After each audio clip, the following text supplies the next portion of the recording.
Hello, hello, hello. Hello, hello, hello. Hi. Hi, everybody. Hello. Everyone say hello. Happy Thursday, kind of, sort of Friday. Holiday weekend. A start to an awesome holiday weekend, that's for sure. Yes, this is a great, great start. How's everyone doing today? Happy Photo Tip Friday / Thursday. Leo actually decided to join us. Thursday. Yeah, there you go. Thursday. No alcohol yet. Oh, no, not that kind of Thursday. Not yet. It's noon. It's 5 o'clock somewhere. True. Hi, everybody. Hi, everyone. Thanks for joining us. We're excited to have you. I'm going to give everyone a few minutes to jump on before we get started. Who's excited for today's class? Who knows what we're going to talk about today? Who joined us on Wednesday? Those of you who are hanging out with us now. You spilled the beans, Shannon. I love it. Oh, good. Today, guys, we are going to talk about the famous word focus. And it has so many meanings, and so many different things we can talk about. So I made some notes here because we could totally get off track and off focus with going into a lot of different scenarios. But because it's such a big topic, I made the decision a few days ago that we're probably going to bring this topic up a lot in other tips and stuff. So I have a few main tips we want to bring to you today. And while we're giving everyone a few minutes to get on, I just want to ask everyone who's joining us, what kind of cameras are you using? Because that might tweak how we give these tips today. So DSLR, cell phone, are you shooting Nikon or Canon? Do you know if it's a mirrorless? Yeah, mirrorless or DSLR, excuse me. Nikon DSLR. Okay, great. Everyone's typing in now. So I'm going to bring up a couple key things that might be obvious to some people depending on what level you're at, but this is live. So ask questions. Don't be afraid to jump in and say, wait, what does that mean? Or I don't have that, or don't know where to find that on my camera. Okay. So I also, oh, cool. You've got the new Canon mirrorless. How do you like that, Shannon? Yeah, how do you like it? I need to look into it. Great. Oh, awesome. The Google cell phone, which probably, I'm a Mac person, but those cell phones probably have way more cool features on them than the iPhones do. Okay, at the D3200, great. And manual, aperture or shutter priority mode, still shooting on auto, no right or wrong here. Yeah. Oh, good. It's your first camera. Shannon's first camera is a mirrorless camera. God, my first camera was the original EOS Canon Rebel. It was the clunkiest plastic, machine. I think I had the a long way. T3. I don't even know. Yeah. Oh man, yeah, it has come a long way. We used to practice in the dark room with old film and stuff in high school. We go way back. We'll be having a totally different conversation about focus if we were using manual DSLRs or SLRs. So I actually grabbed a couple photos that I was thinking I could share my screen as I go through a couple things. So good, Denise is trying manual. No problem. If you go into auto every once in a while, or you feel like what that's doing is just turning one brain off, right? The having to work with exposure, and you're going into still framing, right? You're still being creative with the way you want to frame that shot. So don't be afraid of auto, but we're here to give you this really easy bridge connection to taking full creative control of your camera. And we're gonna talk to you guys about a couple cool events online and in person we have coming up that everyone can join us with. So, but when you're in manual mode, the reason I asked about that is because one of the tips I want to bring up a little later to, in the next few minutes is it really is helpful when you're in manual mode and you're taking full control of that light. And what's the big word here if we're talking about focus and you're thinking manual mode? What word comes to mind? Anybody want to take a guess? There might be a couple words that come to mind, but if I say focus, what's your focus? You have your focal point, you have your focus mode, you have your focus area, right? Like, is it going to focus in a group setting? Is it going to focus, over the whole screen? You have your aperture, right? So what do you think of when you think of aperture?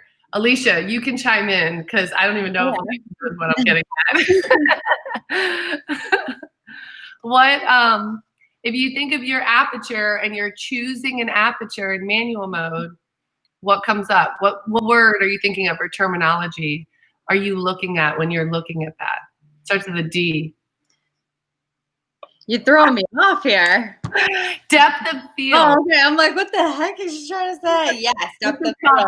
Do you want your subject in a lot of focus or a little focus and a lot of blur behind them or not, Kermit said he was lost too. This is me trying to get you guys interacting. So lots of different things that we can talk about when it comes to focusing, but I want to start with the basics about aperture and getting this single focal point and what that means, what that does for your stories. So first of all, when we're thinking about depth of field, like Alicia said, we have to think about how much of our subject we want in focus, right? So in simple terms, when we do our beginner course, low number, less in focus, high number, more in focus. That's when it comes to your story, how much depth you're going to have in your scene that people can see, right? So when I show you these pictures in a few minutes, we're going to look how a lot of our scene is in focus, or sometimes a lot is out of focus, or only a little is in focus. So you can determine your aperture number based on that, right? But the aperture is based on the lens. So we're all talking about the different cameras we have. I want you guys to take a look at your apertures on the lenses that you use, or maybe you already know. What is your lowest aperture you have access to? What is the shallowest depth of field you have in your lenses? Some people might have a Nikon or a 50 millimeter 1.8. The kit lenses that come with the Canons go to 3.5. I have a 24 to 70 that goes to 2.8. So knowing your shallowest depth of field is going to help you determine what can you do with this aperture? How can you grab focus? I know when I play with my lowest apertures, I have trouble with focusing and being still. And so you have to play around with it and play around with your depth of field and see where that focus, is the money spot. This is what because we are moving in our depth of field. I call it the photographer's dance. We're like, ooh, maybe there. Ooh, maybe. So we're moving and grabbing focus based on how much depth of field, how close we are to our subject. I don't know if it was last week or a couple weeks ago where we talked about the assignment or tip I gave you at the end, guys, was to get as close as you can to your subject, and then at some point you're gonna hit this limit, your focal length, where your camera's lens can't focus anymore. It'd be right. Just like if I did this and all of a sudden I have to back up because this is my focal length. So you're creating that depth of field, that shallow look this way. But like Alicia said, when you're in those shallow numbers, those low numbers, you might miss what depth you're at. Mm-hmm. I have plenty of shots where I wanted to be on the eyeball and, the ear is in focus, or some hair here is in focus, right? It's so frustrating. That's why there are some shoots where I'll stay in a certain aperture range just to make sure I don't screw it up. Yeah, makes sense. Yeah. So what's like your, as a professional, and I know we do lots of different kinds of shoots. If we were talking about, well, let's just go there. If you're doing a portrait session, a single person portrait session, what's your go-to aperture as a professional? Like, where do you think you sit the most? What aperture range? Maybe like 4 around there. All right. I definitely go under as long as I'm further back from them and I can zoom in. Yeah. I like to have that nice bokeh effect. But like say for instance, a newborn shoot, okay? You want to get you're closer to them anyway, so you don't necessarily have to go, below 35 or anything.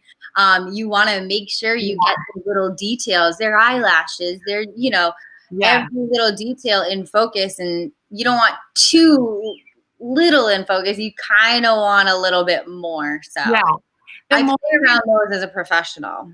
Yeah, and I just have that challenge. I know I've brought it up numerous times in the last couple weeks, but it was just my favorite recent shoot. And we haven't been shooting that much lately. But that family newborn shoot I did, I had that huge, frustrating challenge of low light. And so I need a low aperture. And I wanted the portrait look. I wanted the shallow depth of field, but I had multiple people in my shoot. And even if I only had the baby in the shoot, which there were some shots where I just shot mom and the baby, there are plenty of that series that are out of focus because, I didn't snap right away, or maybe I pulled back quickly, or the baby moved, or mom fit.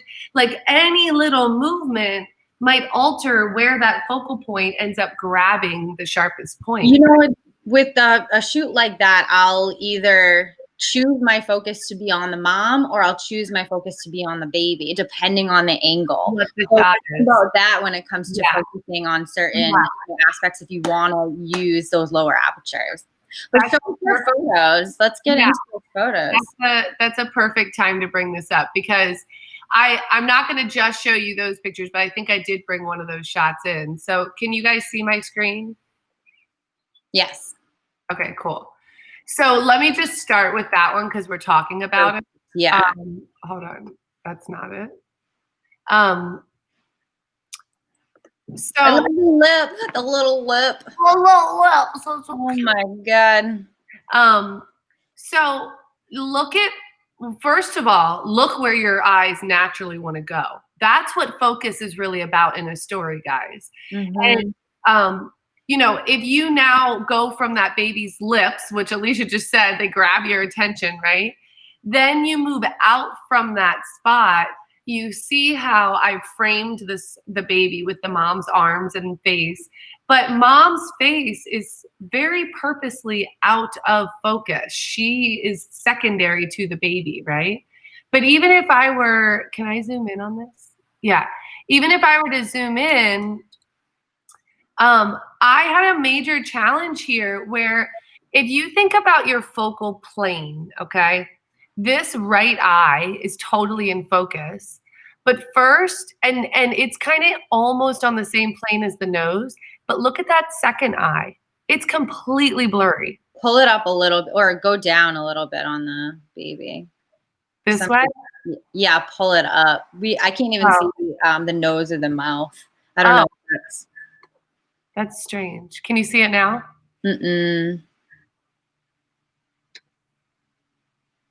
Zoom out a little bit. Yeah, there you go. Now we can. I mean, well, the hint. You can see that your focus is definitely around the nose, the mouth, and like a little bit of the eye.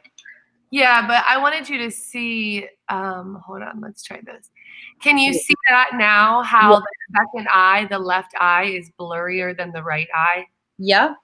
And the ear is blurrier, and the hands. I mean, you guys can literally catch the depth of field. It is shallower than the front of her lips to that first eye. So, if you can see me in the small screen, that's like less than an inch of a focal plane, right? And the other eye is further back. It's not parallel to the camera lens. So if my focal point was here, I think it was like right around here, right? Or maybe it was right on this eye. I was far enough away to not be able to trust my eyesight to know if both of these eyes were on the same plane. Like I was literally doing this, tilting and overshooting because I'm like, which shot's going to be better? Do I want both eyes on the same plane, or am I going to like this angle a little more and it's okay? I was totally aware of that focal plane and where's that focal point going. Those of you who are listening in live, if you are not shooting with a single focal point, especially on subjects like portraits, you should be 100% on a single focal point. If you don't know how, let me know now and we'll try and walk you through it. But having control over one spot in that full frame gives me, complete creativity of where is it going to go. And if I want to move a little, now I can move that focal point a little bit to stay on the same spot. Right. I'm constantly moving focal points, and I suggest everybody try and play around with moving your focal points and creating a different focus point to create that different story, as Danielle was talking about. So I'm going to bring up a couple more tips. And at this point, guys, maybe Alicia can type them in. But if you have paper and pen, write these down, because there's a couple key points we want to bring up that you practice understanding focus. So one is single focal point. And like she said, moving around and having to move the focal point back into the right spot, or altering where you want the focus to be to change the story. So now you're practicing moving your body to change the focus and the focal plane, and you're also moving the focal point. Once you do that too, once you pick your focal points, you have to either press down half on the shutter button, or you have a back button focus on some of your cameras. And that is how autofocus on the lens. You can click it manual or autofocus. I always typically stay autofocus. Yeah, autofocus for you once you pick that spot. Yeah. So I want to definitely get into more detail about that. Just in general about. Yeah, I think we have to dive into this a lot more in another webinar too. Yeah, for sure. And I want to bring up a couple classes we have coming up, guys, because if this subject, which is, it's very basic information, but it's also a bit more advanced. So if you're already playing with manual mode, these are things you can add into your mindset and your conceptualizing when you're out there. Okay. It's like, okay, I got my frame, I got my meter right. How do I get more control over this focal point and really, grab the spot that I want? So we're going to talk about some classes we have coming up online we'll be diving into this much more. But I do want to just hint at this, okay? If you have a back button focus, go look it up and learn how to use it. It is a challenge for me after 15 years of using a different method, and this is something Alicia, I think she'll definitely be talking about it more in our advanced class we have coming up. But if you have back button focus, go look it up, go try and use it, especially if you're at the beginning because of your practice, because it is a very, very convenient feature to make sure you're focusing quickly all the time. Now, that being said, the way I learned is probably just as accurate. The challenge for me now is changing the way I do things, but I call it being trigger happy. So my finger, I don't have my camera out, but my finger, if you have your camera out now, grab it. I want you to press halfway down with your lens on autofocus and notice how it grabs focus, right? It's grabbing that spot. When you press halfway down, it's doing two things. It's grabbing focus and it's measuring the light. So I am pressing halfway down all the time.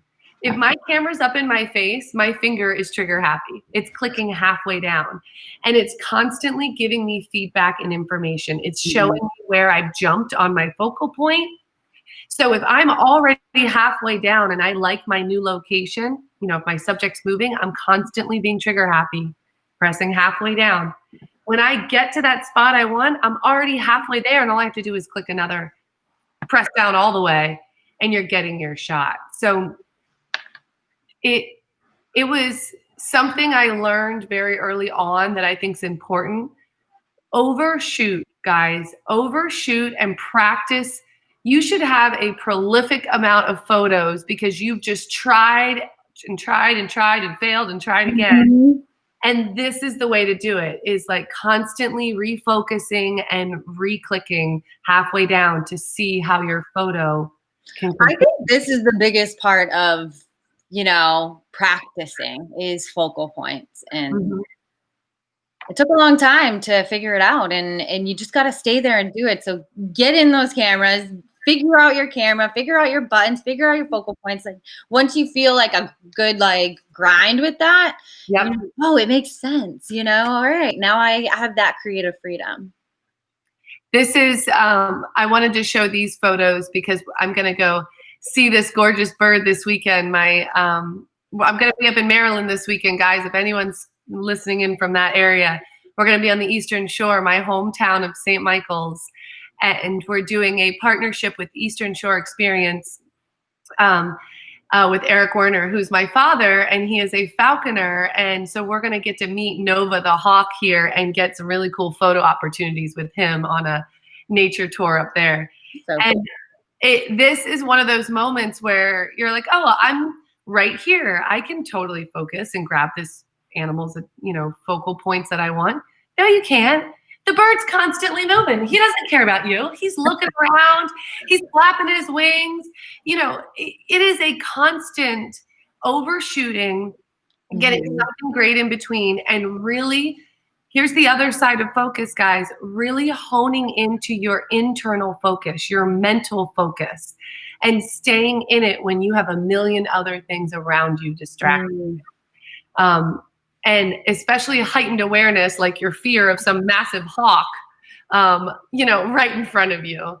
So these are out of 150 pictures, my best close-ups. And, if I pressed halfway down on these shots in this frame, there were 20 pictures with one in perfect focus, where you can catch all the details. I mean, look at that. Money shot. Yeah, so cool. I think the other big point that I just want to bring up, guys, so being trigger happy, learning how to press halfway down, moving those focal points around. But the other big thing I want to point out right now, which is going to be talked about a lot in these classes, is just understanding your foreground, midground, and background. And the fact that when you start moving those focal points around, your best stories are sometimes not in your foreground, focused in your foreground. So, here's an example. Actually, this is another example.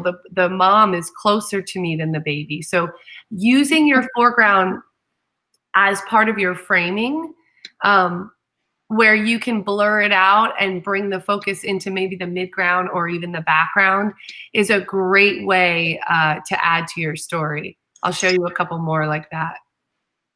I love this one. So by forcing yourself closer and then pushing that focal point further back, you can really, here's her hand. I had focused on the ring at first, but then I jumped back to her face, and her arms and him, they frame her nicely.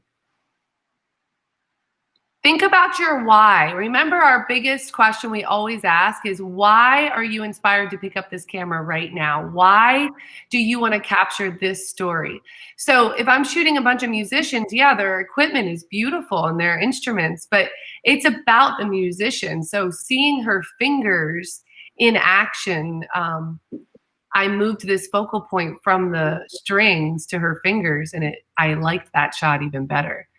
It gave this really cool effect to the guitar too. That's about 1.8 depth of field. So you can see how tiny it is. I mean, that finger is right next to the other one. It's already blurred out. So what do you think, guys? I know that, for me, this one has always been a challenge. We can dive deeper into some focus. We can probably do another webinar, I feel like, on focus, like group focusing. Like there's a lot we can dive into if everybody's interested. And if anybody, I'm gonna say this now. If anybody has any questions specifically about focus or shots they've taken, by all means, chime in, ask them now. The things I'm thinking we're going to talk about the next time we do focus is focus and reframing, and using that single focal point in different ways. So there's focus and reframing. There's also continuous focusing, which is great for action and sports shots. And then there's continuous shooting, which is like click once and it goes, it takes a bunch of shots. So, and of course, I know we've talked about rule of thirds, but there's a lot of other compositional techniques that specifically relate to focusing that we're going to talk about constantly as we keep doing these classes. So focus, guys, you've got like 3 or 4 really honed in tips that I think they should be on our list of the things I wish someone had told me when I first picked up the camera. I didn't know I could do that, or that was going to help my picture taking skills. And you're right. We're going to talk about this a lot more. So what are you doing fun this weekend? Who's ready to get their camera out and capture the holiday weekend? Anybody got fun things going on? I know I do. Yeah, I feel like I've been having fun. I did the lake yesterday. I got like dogs and friends coming over today. I might take the camera out and shoot the dogs. Good.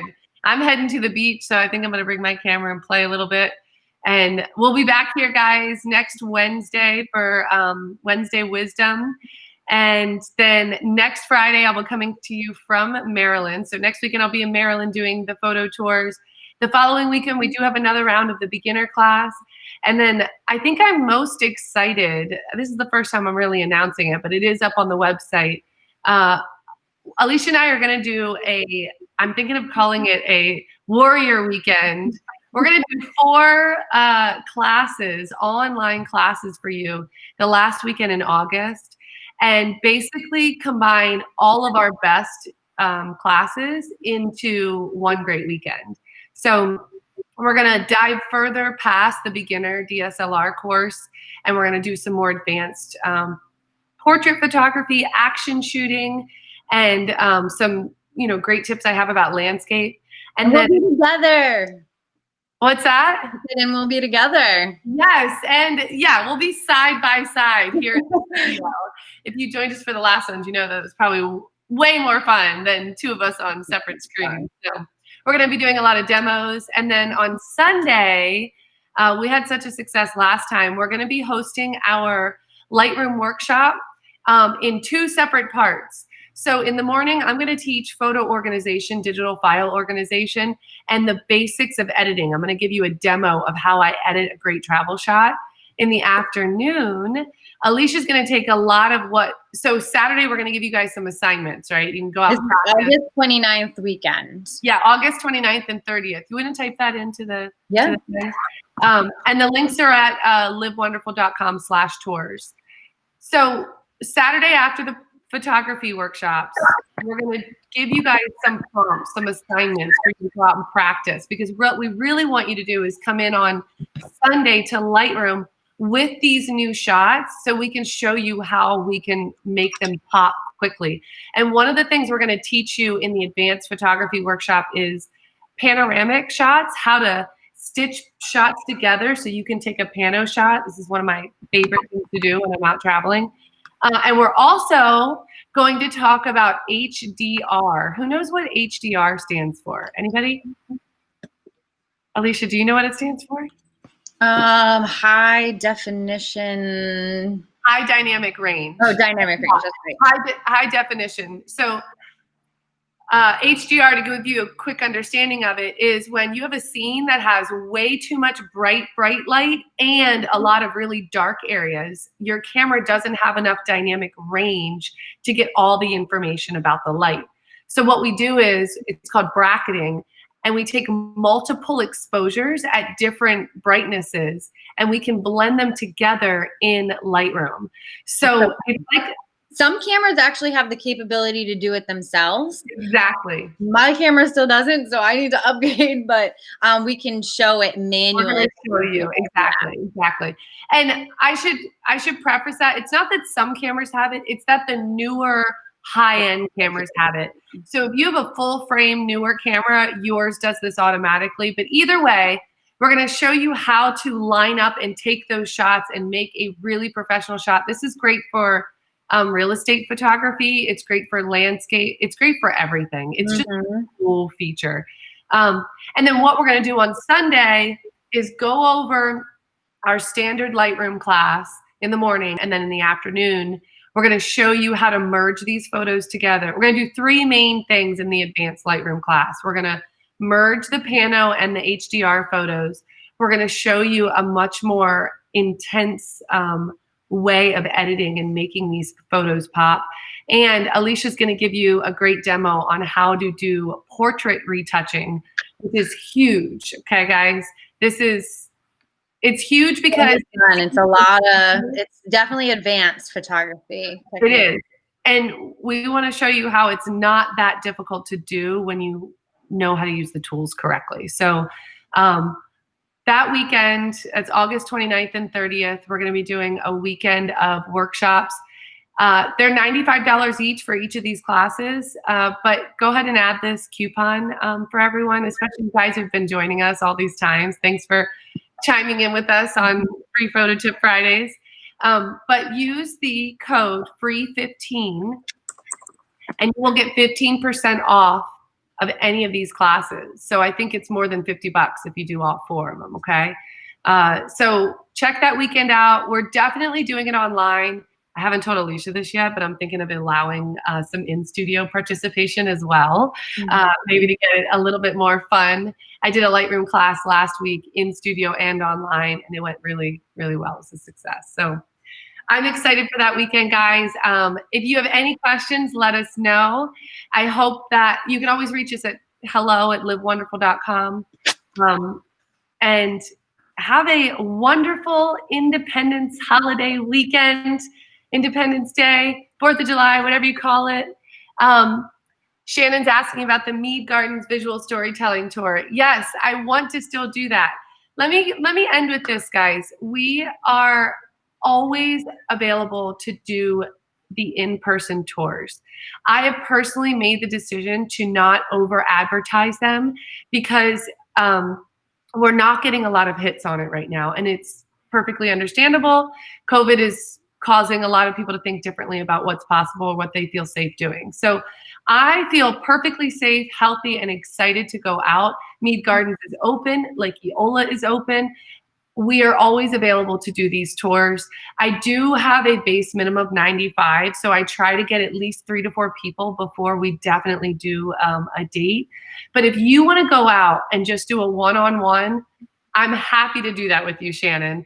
I don't want to take away from the fun tours and the people who are looking forward to it, especially at this time of year. So you can see all the information on the tour side of our website.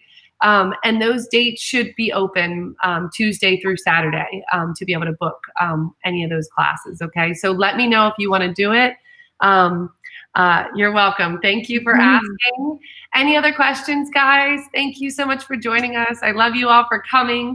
I hope you have an awesome, awesome weekend. Keep shooting. Keep enjoying the moment, having fun, bringing your stories to life. Thanks, Alicia. I love you all with me.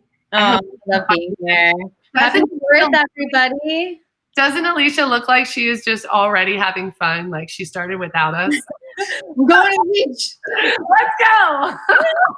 I honestly got on here super sweaty and just working out and went food shopping. So I was like, this is real me, guys. Like this is not together, Alicia. All right, perfect. Well, go have a great weekend. Enjoy it. Thank you. We'll see you guys next week. Happy 4th of July. Live wonderful. Bye, guys. Bye.